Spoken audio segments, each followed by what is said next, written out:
మన ప్రియుడు ప్రభువైన యేసుక్రీస్తు మహాకృపను బట్టి మీ అందరికీ వందనాలు, శుభవందనాలు. మనము ఈ యొక్క 2024వ సంవత్సరంలో మనం ఉన్నాము. 2024 డిసెంబర్‌న ఈ నెలలో మనము అడుగుపెట్టి ఉన్నాము.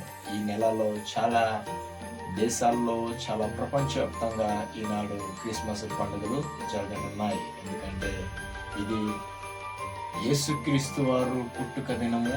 ఇది ఆయన కన్యక గర్భములో ఆయన నరరూపావతారుడిగా జన్మించినటువంటి దినాలు కనుక ఈ యొక్క నెల మొత్తం కూడా క్రిస్మస్లు జరుగుతూ ఉన్నాయి. నేటి దినాల్లో క్రిస్మస్ ఎలాగుంటుందనే దాని గురించి సందేశాన్ని తెలపడానికే నేను మీ దగ్గరకు వచ్చి ఉన్నాను. నిజమే కదా, ఈ కాలంలో క్రిస్మస్ అంటే ఎలాగుంది, ఆనాటి కాలంలో క్రిస్మస్ అంటే ఎలాగుంది. ఆనాటి కాలంలో మనం క్రిస్మస్లు అంటే దేవుని యొక్క సువార్తను ప్రకటించడానికి ముందుగా ఉండేవాళ్ళు అనమాట.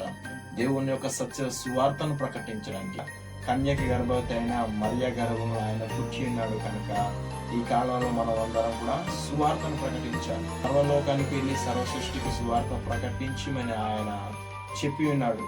కాబట్టి మనము నేటి దినాల్లో ఆయన పుట్టి ఉన్నాడు కనుక మనమందరం కూడా ఆయన లోకమంతటికి ఆయన యొక్క సువార్తను గురించి మనము ప్రకటించాలి. కానీ నేటి దినాల్లో క్రిస్మస్ అనగానే ఆడంబరాలతోటి, సంబరాలతోటి మనుషులు మునిగి తేలుతా ఉన్నారు. కానీ ఆయన యొక్క జనన మరణ పునరుద్ధాల గురించి సువార్తను ప్రకటించట్లేదు.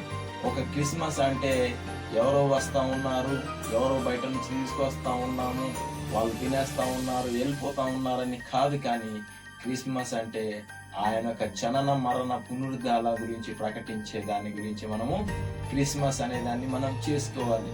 కాబట్టి ఇకనైనా సరే ఈ యొక్క సత్యాన్ని మీరు గ్రహించి మేలుకోవాలని ఈ యొక్క చిన్ని పరిశుద్ధ వాక్యాన్ని దేవుడు దీవించి ఆశీర్వదించును గాక. ఆమేన్.